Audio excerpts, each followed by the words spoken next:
Hey guys, Jeeps here, and welcome back to Tribes Ascend. So it is patch day, that's right. Tribes Ascend update number 8, Blitz, has gone live, and with it brings us a new game mode, Capture the Flag Blitz. Now, we will actually go into more detail on Blitz in a later video, the actual mode itself. I'll do another video actually showing you the game mode, but for now we're just going to talk about what's in the update and what Blitz is.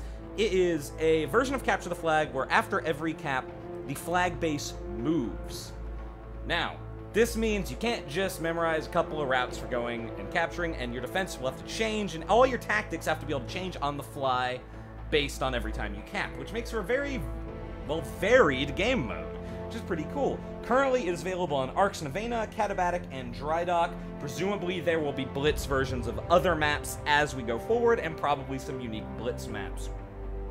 If anything, this is probably a response to, frankly, the flagging popularity of Deathmatch and Capture and Hold, which just, I don't know, they've never really caught on quite as much, and I think that's just frankly because Tribes is so heavily about Capture the Flag. So adding another version of CTF, kinda cool. So also in this patch, we also finally have Dangerous Crossing and Permafrost in the map pool. I'll put a link to my video on those in an annotation on your screen right now if you'd like to go check out those maps. Now, there is a good chance they have been tweaked a bit since we looked at them. That was effectively the beta test for the maps, allowing them to be played on custom servers. Now they are live.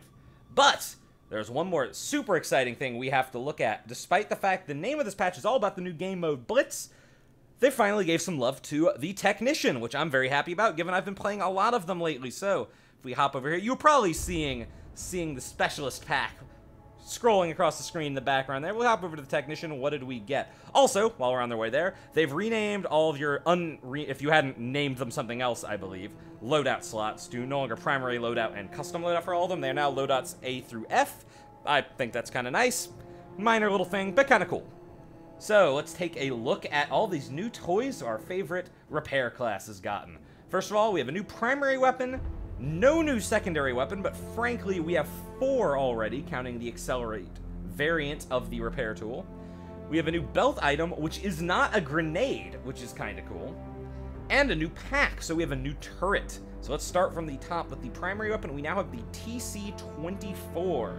This interesting fella is kind of like a light version of the plasma gun, honestly. It's interesting. I haven't had a chance to actually play a real game with it yet. As you can see, I haven't unlocked it yet, but I messed around with it a bit in target practice and training. It's interesting. It fires quickly. It might actually fire a little quicker than the plasma gun, and has a 4-shot clip instead of a 10-shot clip, which is a pretty big difference.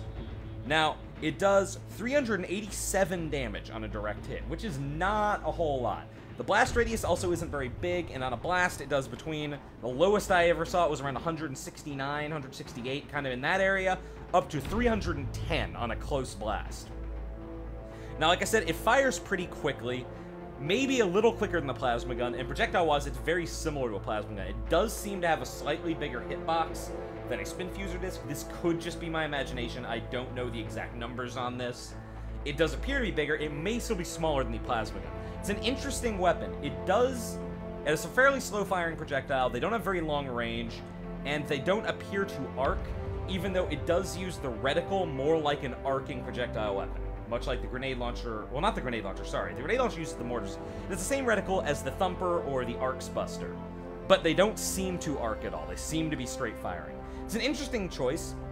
I'm not sure if it'll outdo the Thumper for the premier explosive weapon, but it's definitely a nice, fun variant. Now, like I said, we have no new secondary weapon, but we do have a new belt item. This one's cool. It's the repair kit. This is a little deployable you can toss down that acts as a repair tool to any damaged structures or targets around it. This thing is awesome. Not the least of which because it means you can now run with a secondary weapon on your Technician without giving up your repair capabilities. Not only that, you can throw this down and still be fully armed and aware of an infiltrator trying to sneak up on you, as much as you can be with an infiltrator. I think these are fantastic. The downside, of course, is you can't get motion sensors or either of the Technician grenades, and both versions of the TCNG are very, very good, and motion sensors are just a handy tool to have in your box of tricks, whatever. But I can see the repair kit getting some pretty heavy use for technician that wants to have a bit more of a weapon loadout without relying on grenades, but not give up their repair capabilities. I, for one, am really excited to actually unlock these and give these a go. You'll probably see him and teching it up down the line. Now, next, we have the EXR turret. Now, first of all, this thing looks freaking incredible. This thing looks awesome. I mean, it's a missile launcher turret. This thing, I believe, actually has lower damage per second than the light turret. And it does also have much longer range. It can lock onto a target from farther away and hit them from farther away. Now, I don't know if it has the same capability of the light turret to effectively not miss. Now, as you might know, light turrets, once they lock onto you, will hit as long as they can see you. You pretty much can't avoid it, as far as I know. I know that's kind of the point. If you're going fast enough, maybe you can. I don't know if this is the same. I don't know if this locks on effectively and you can still hit you. But it does less damage per second, but it does over 300 damage a shot. It does, I think, around 370. We'll actually take a closer look at it later. Or I'll probably have the exact... Actually, we'll have the exact number up on the screen. It's hard to get a good test of this, because the only way to do it is in target practice, and that's just lame. I know I do that for all the weapons, but whatever. The number will be up on the screen, the real damage, so you'll know that. It's a pretty cool alternative. I can see this being the superior outdoor, like, flag stand defense. Why? Because this thing does over 300 damage, and has longer range than the light turret. This can much more easily hit an incoming capper, or someone who's coming to harass your stand from a distance, whereas the light turret will probably just get destroyed before they're in range.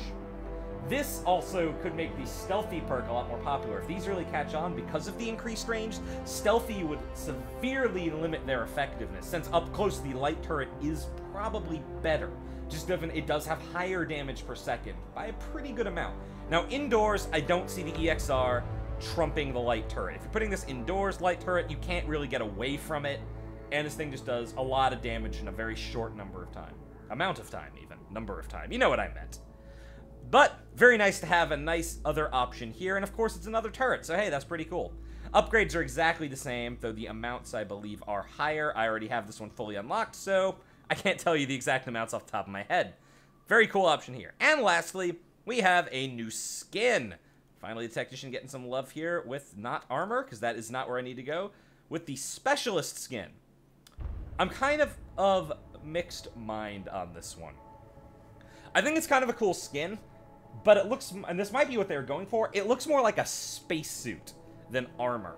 Which might be what it, like, it has almost this kind of, like, futuristic hazmat environment suit look to it, as opposed to looking like combat armor. Which, I guess, is probably the point. And I'm not sure if I would be willing to get it, unless the pack deal for all the specialist stuff is a really good deal. Then I might pick it up.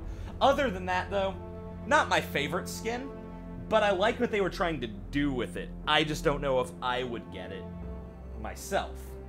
But if you like something, if you want your technician to look kind of like a dude in an environment suit, like a futuristic spacesuit environment suit kind of thing, patching things up, now you got the specialist skin. Plus, you're just looking for something a little different. It is the premier or premium skin price, so not the same as the two mercenary skins. They actually haven't done another generic skin for a little while, which is unfortunate. I was hoping they'd do more of those. But yeah, that is a new thing. Nice little thing to spend gold on. Could be your thing. Now, nextly, if you're looking for things to spend your hard-bought Tribes gold on, there are not 1, not 2, not 5, but 13 new voice packs available. That's right, you heard me. 13. Yeah, shut up, Disco Dundee and Miss Wilders and whatever. Now, these are actually all voice packs from Tribes 2. So we have 5 female, 5 male, and 3 bioderm, which I'm hoping is a sign of things to come. Voice packs. I'm not going to go through and play all 13 of them for you right now. I know I did that back on Twin Fuser with the 4 new voice packs, but this is 13. That will take forever. You can very easily go check them out. Just go to voice under any of your character classes, and you can find the list of all of them.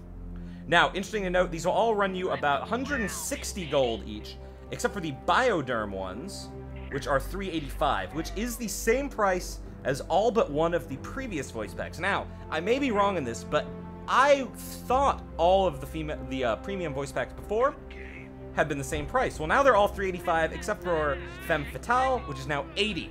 I'm wondering, again, I might be wrong on the fact. These might have always been this price. I don't remember that.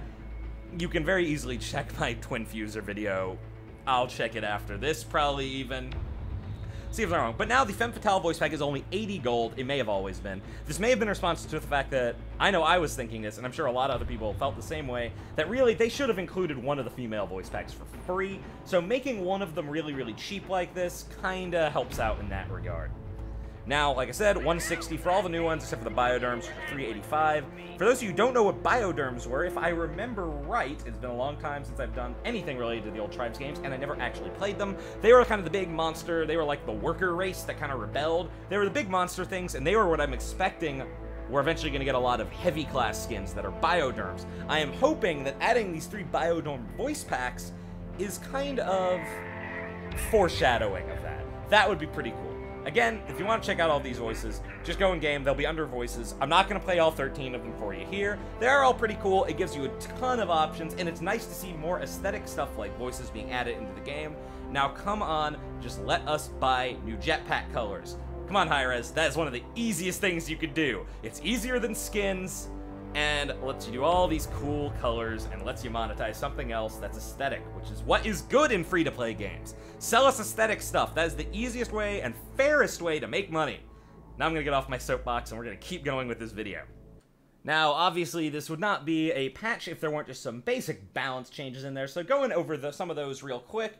The reload time on the Gladiator, for all you brutes out there, has been reduced by 7%. They are continuing to try and buff the Gladiator, which I'm really happy about, because frankly, it was the only weapon they've released that felt really underpowered at launch. Well, until recently, because likewise, they are buffing all 3 Twin Fusers.